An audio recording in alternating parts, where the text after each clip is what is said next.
샬롬 할렐루야. 사랑의 속성 중에 자랑하지 아니하며 교만하지 아니하며 말씀 읽어 드립니다.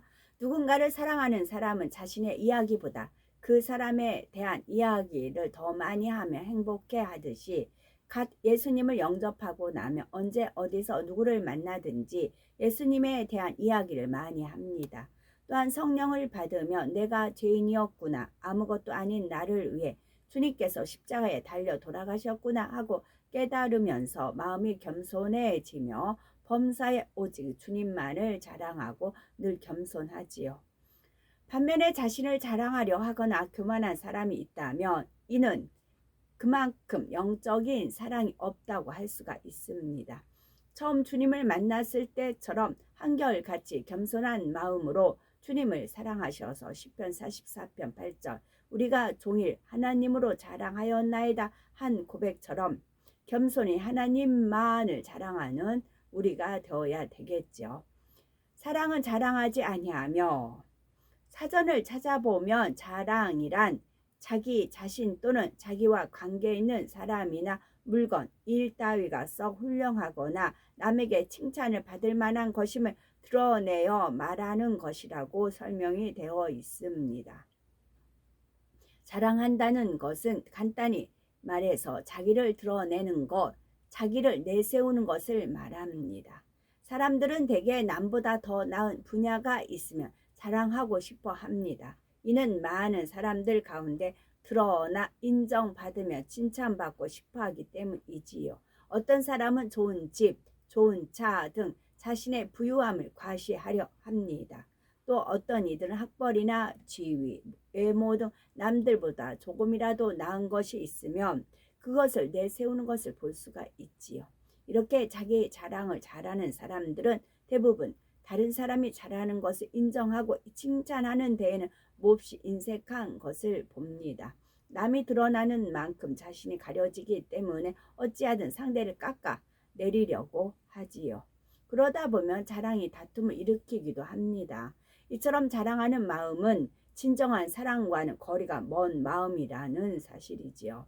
또 이렇게 자랑하면 높아지고 인정받을 것 같지만 진심 어린 존경이나 사랑을 받기는 어려우며 저 사람은 저렇게 자기 자랑만 한다며 오히려 다른 사람들이 얕보며 시기에 질투하게 만들 뿐입니다.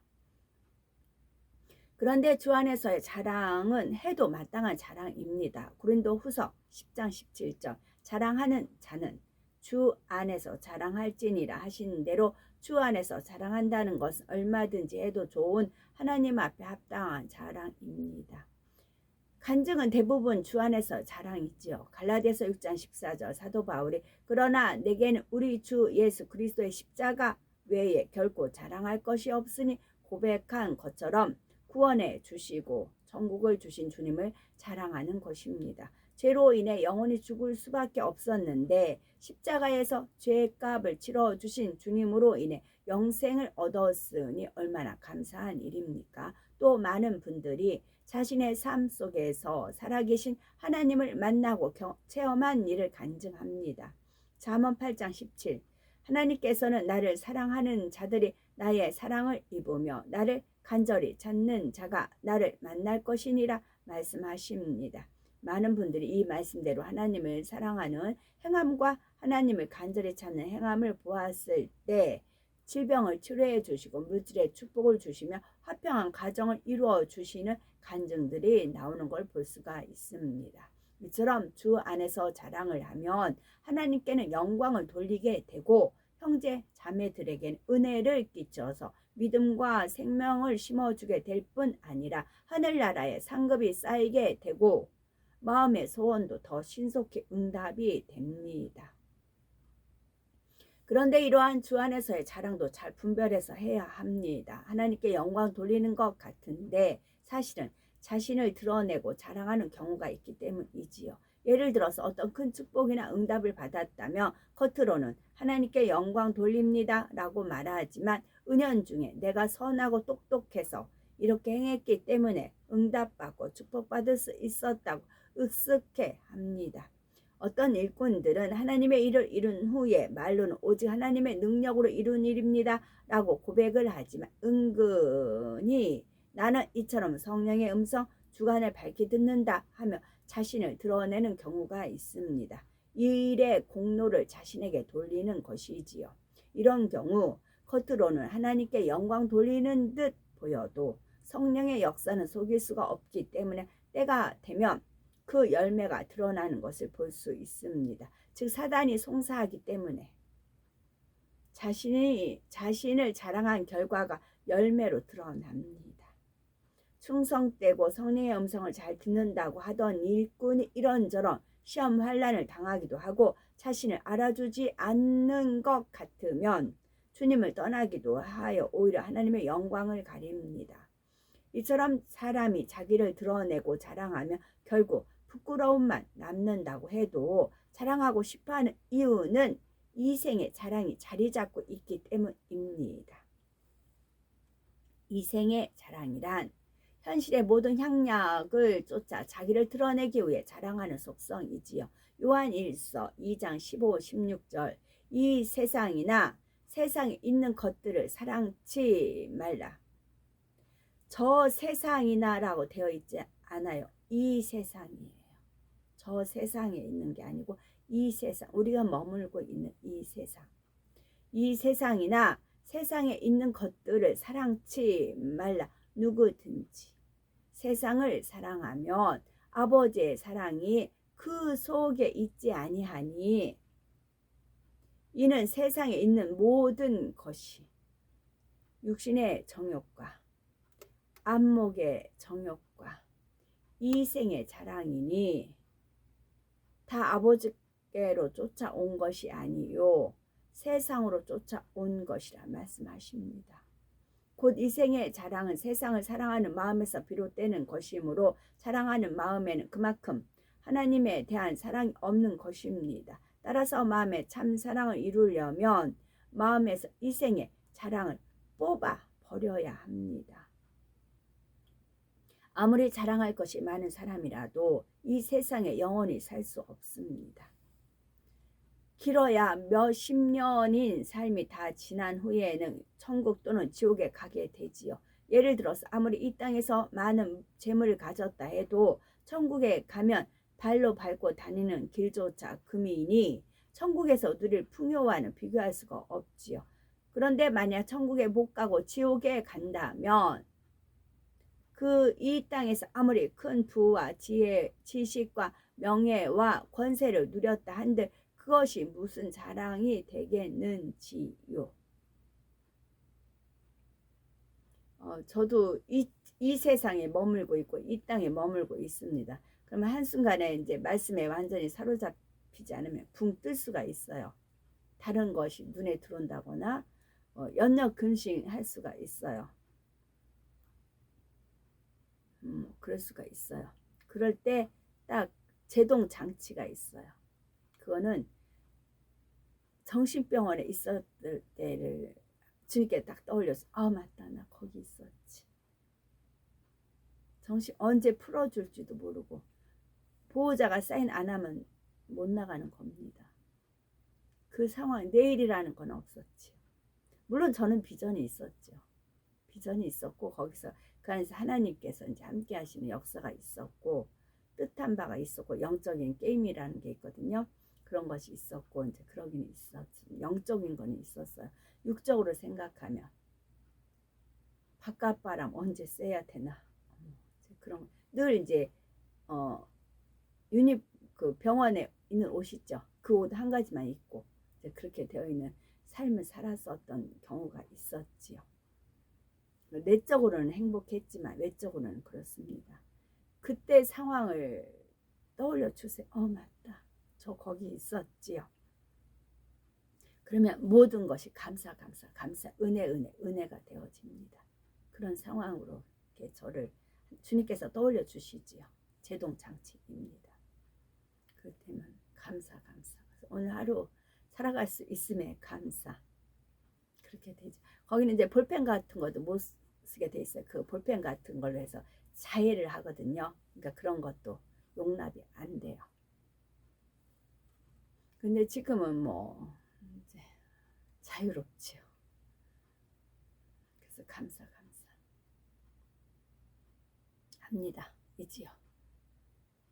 아무리 자랑할 것이 많은 사람이라도 이 세상에 영원히 살 수는 없다는 거고요. 길어야 몇십 년이 삶이 다 지난 후에는 천국 또는 지옥에 가게 되어 있다는 말이고요.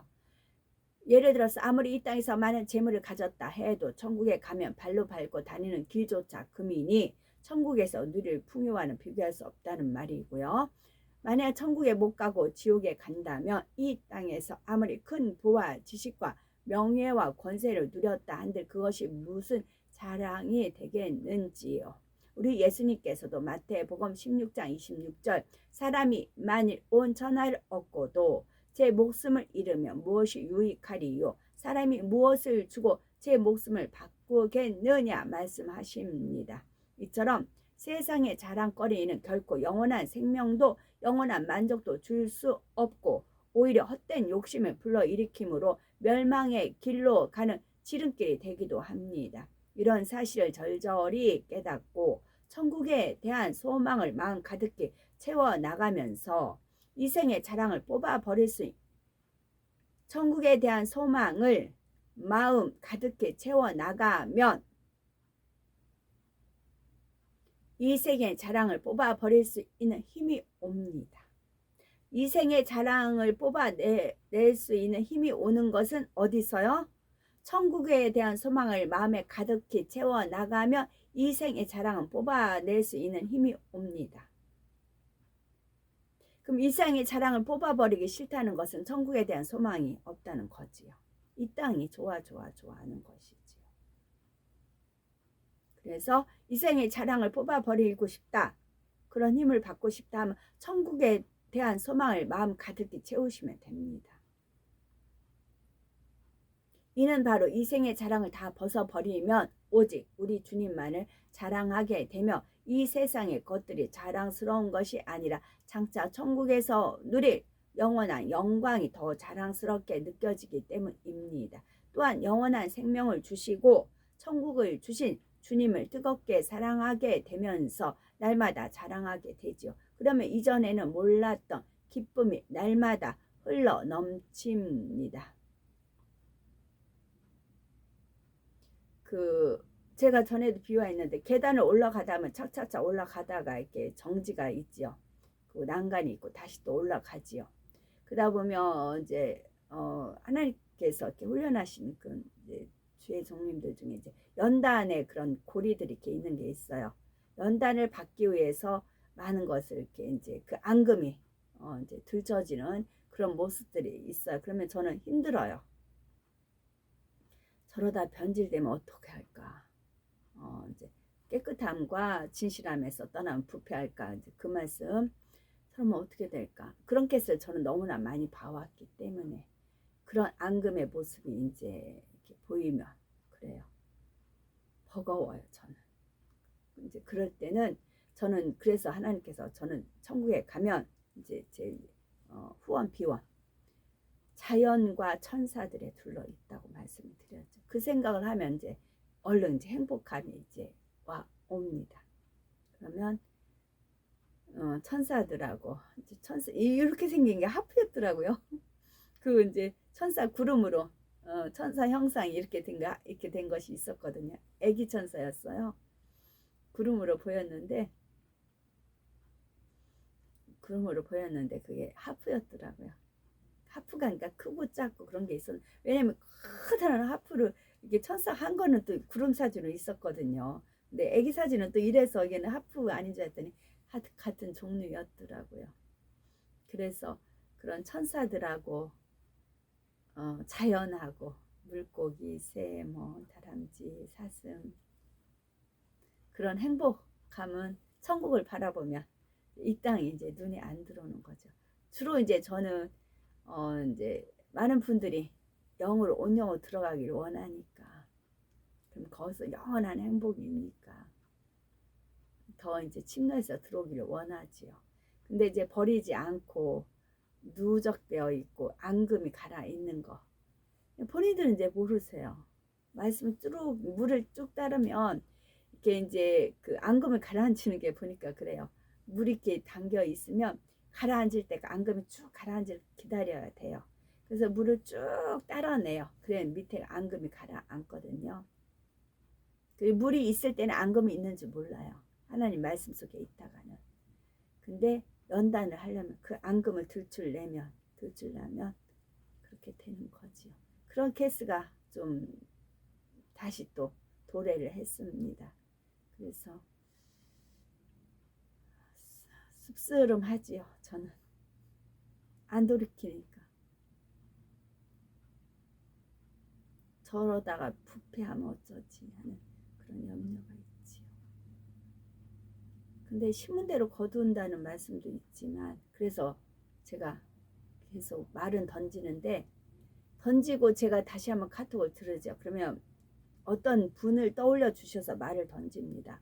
그러면 이 모든 말씀 내 말이라 받고 나의 말이라 내가 변화될 거, 좋은 건 취하고 내가 변화될 거 하면은 돼요. 적용이 되는데, 그렇지 않고는 못 알아듣는가 보다 그런 생각이 들어요. 못 알아듣는가 보다. 그러니까 계속 더 쌓이게 농도가 더 커져요. 10%, 20%, 30% 이게 드러납니다. 더. 그럼 걷잡을 수 없어요. 그 진행 속도를 지금 제가 더 퍼져요. 말씀에서 벗어나는 것이. 그래서 말씀을 드리는데, 그래서 근데 뭐 이름 석자 될 수는 없죠. 당연히 공인이니까 그럴 수는 없지만 돌려서 말을 해서 알아들으면 좋은데 그렇지 못하는 게, 알아들어도 무시하거나 나는 아니지 라고 넘어간다고요. 경고를 저기 덫이 있다, 덫이 있습니다 알려줘도 뭐 그 정도야 한다고요. 근데 말씀을, 그러니까 그거는 무시한 거예요. 자기 좋은 것만 취하기 때문에 무시한 부분을 하나님이 연단을 하시는 겁니다. 어떤 무시한 부분들이 몇 개수가 겪어서 제가 본 부분들이 있어요. 그걸 하나님이, 그래서 하나님, 제가 그냥 저는 넘어갈 수 있어요. 근데 우리 하나님 그렇게 용납 안 하세요. 저에 대한 건 정말 그러세요. 그게 있어요.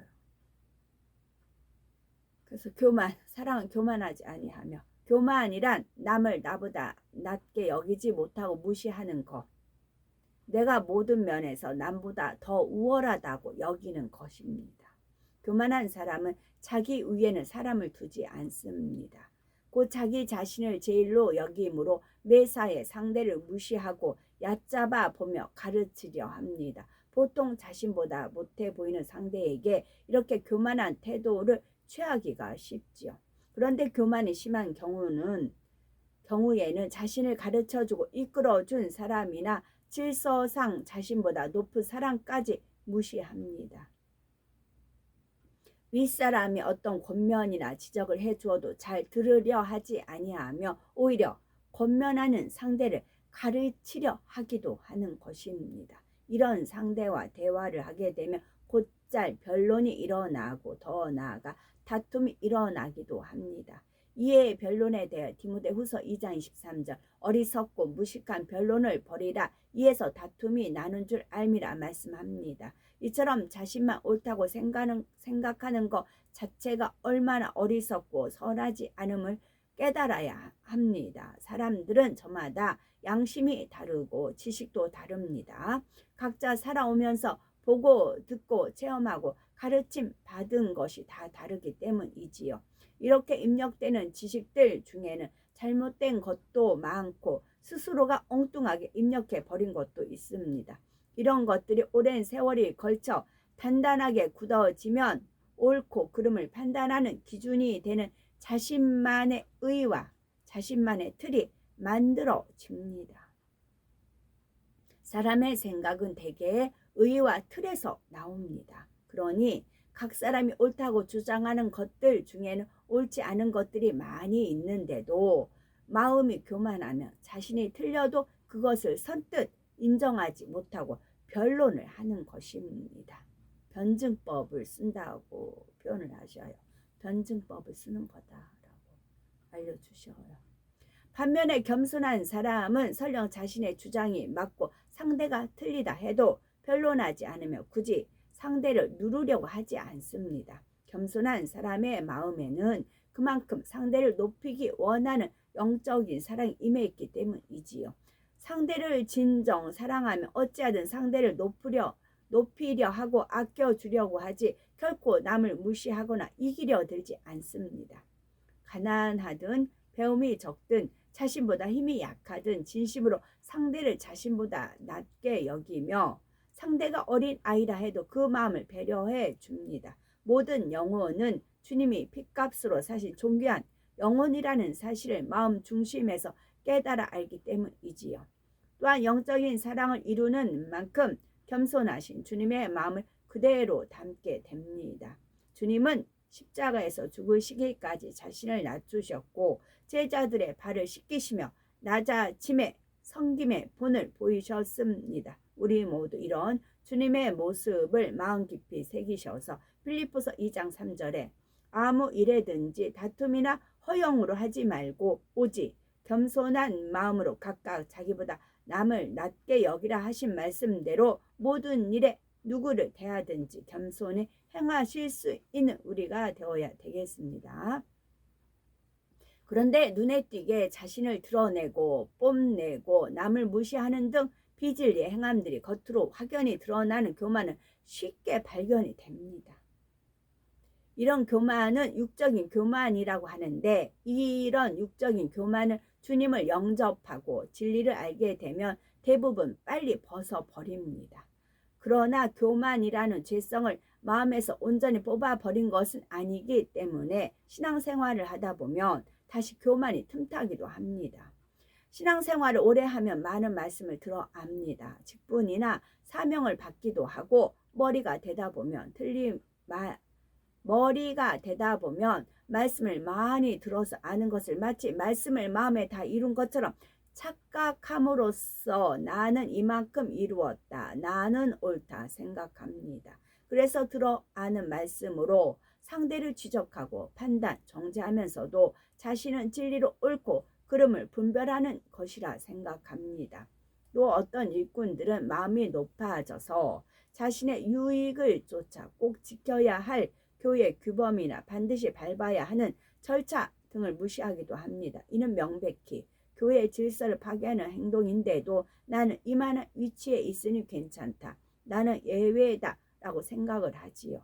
이처럼 높아진 마음을 영적인 교만이라 합니다. 이런 교만은 비교적 발견하기가 쉽지 않습니다.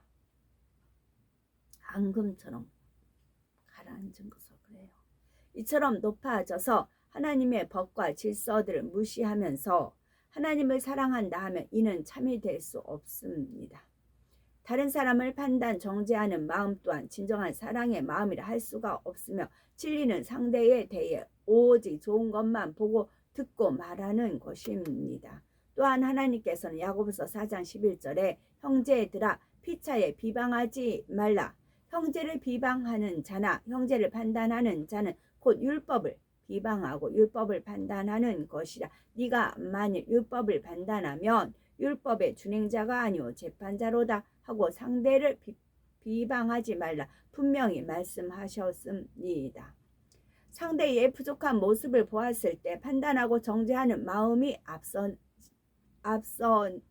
앞서는지 아니면 상대가 사랑스럽고 안쓰러운 마음이 앞서는지 점검해 보면 얼마나 겸손과 사랑을 이루었는지 알 수가 있습니다. 그러므로 내가 이만큼 이루었다 안주하지 말고 항상 어린아이처럼 주님 앞에 자신을 낮추시며 모든 영혼을 자신보다 낮게 여기고 생명 다해 섬기는 최고의 사랑을 이루기까지 변함없이 달려가시기 바랍니다. 하나님을 믿지 않는 세상 사람들 중에는 나 자신을 믿고 삽니다 말하며 나름대로 최선을 다해 열심히 살아가는 이들이 있지요.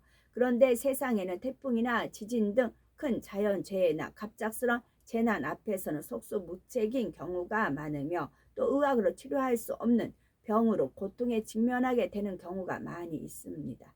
많은 사람들이 갖가지 문제를 만나면 하나님을 의뢰하기보다는 자신의 생각, 자신의 경험, 자신의 지식 등 세상 방법을 의지하다 일이 불통하고 갖가지 어려움을 만나면 하나님을 인정하지 않던 사람도 하나님을 원망하기도 합니다.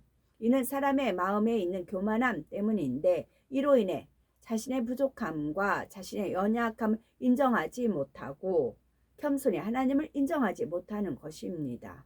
또한 하나님을 오해하기도 하며 더 안타까운 것은 하나님을 믿는다 하는 사람들 중에도 여전히 자신과 세상을 더 의지하는 이들이 있다는 것이지요. 하나님은 사랑이시므로 자녀들이 형통한 삶을 살 수 있도록 돕기를 원하십니다. 그러나 사람 편에서 교만하여 하나님 앞에 자신을 낮추려 하지 않으면 하나님께서도 억지로 그 사람에게 간섭하실 수가 없습니다. 그러니 원수 마귀로부터 지킴받을 수가 없고 형통함을 입을 수도 없는 것입니다.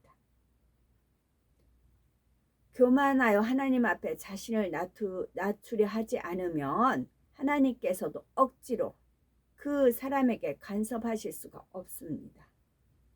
그러니 원수 마귀로부터 지킴받을 수가 없고 형통함을 입을 수도 없는 것입니다.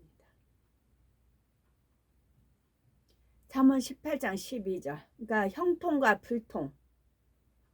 왜 불통을 했는가? 막으시 그 이유가 있거든요. 잠언 18장 12절. 사람의 마음의 교만은 멸망의 선봉이요 겸손은 종기 앞잡이니라 말씀한 대로 실패나 멸망을 자초하는 것은 다른 그 무엇이 아니라 사람의 교만함이라는 사실입니다.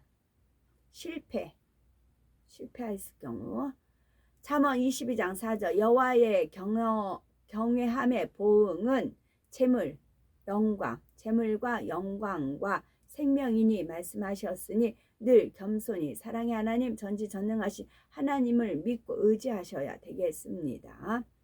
하나님께서는 교만한 사람을 차라리 어리석은 자라 말씀하십니다. 하늘을 보좌 삼고 땅을 발등상으로 두시는 광대하신 하나님 앞에서 인생들은 모두 하나님의 형상을 따라 창조된 하나님의 자녀들로 높고 낮음이 없는 동등한 존재입니다. 또한 이 세상에서 아무리 자랑할 것이 많다 해도 이 땅의 삶은 잠깐일 뿐입니다. 이 짧은 삶이 다 지난 후에는 반드시 심판이 있고 결국 각 사람이 하나님 앞에 겸손히 행한 만큼 천국에서 높은 사람이 됩니다.